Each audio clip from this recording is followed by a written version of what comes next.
أعوذ بالله من الشيطان الرجيم. بسم الله الرحمن الرحيم. Assalamu alaikum wa rahmatullahi wa barakatuh.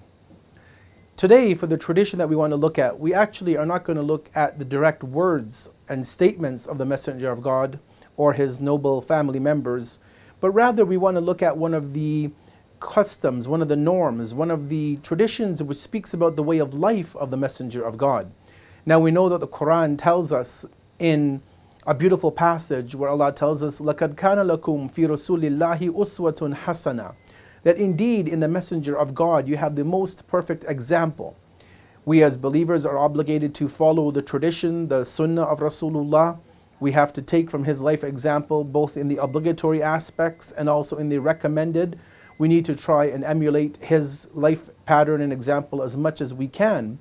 And in today's discussion we want to look at how the people around the Messenger of God, his family and the noble companions, how they described the Messenger of Allah and how we can implement this in our day-to-day life.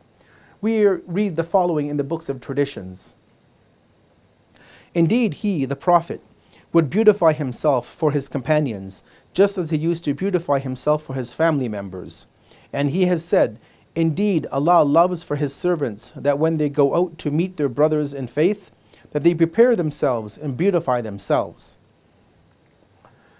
Now obviously it goes without saying that this is something that we need to think about and act upon within our lives. Just as when we go to work, we ensure that we have showered, have clean clothes, we look good, we smell good. We also need to ensure that this is a custom which is practiced every day of the week, including and most importantly when we come to the mosque, when we come to the religious centers. Unfortunately, sometimes we see that Muslims tend to lack in this area, where they don't always practice good personal hygiene. And this obviously causes difficulties for people around them. We see that the Messenger of God was very particular in the way he looked. He ensured that he looked in the mirror, or that he ensured his appearance was proper before he left the home. We are told in the traditions that he would actually spend not excessive, but he would spend enough money on ensuring that he smelled good, and he encouraged his companions to also do the same, not only for their family members, for their spouse, for their children, but also when they went out in public. And as the Messenger, we see from his example in his life that he gave the utmost importance to clean clothes and to leading a clean lifestyle.